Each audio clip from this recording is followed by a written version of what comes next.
Hemel'den ahşap yüzeylerin tamiri için yepyeni bir ürün. Su bazlı Hemel Ultrafil 500 ahşap dolgu macunu.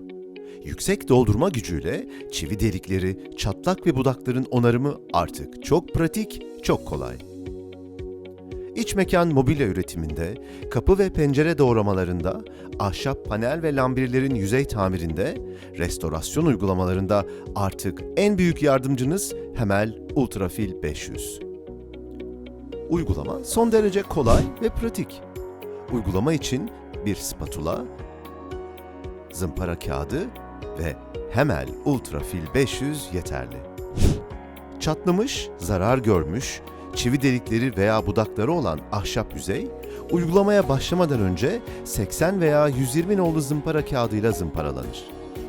Zımpara işleminden sonra Hemel Ultrafil 500 tamiri yapılması gereken bölgeye bir spatula yardımıyla sürülür. Çatlak ve deliklerin Ultrafil 500 ile tamamen dolmasına dikkat edilmelidir.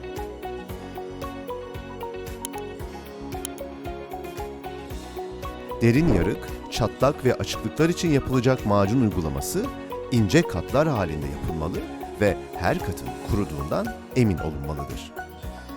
Macun kuruduktan sonra yoklama zımparasıyla macun uygulanmış bölgeler zımparalanmalıdır.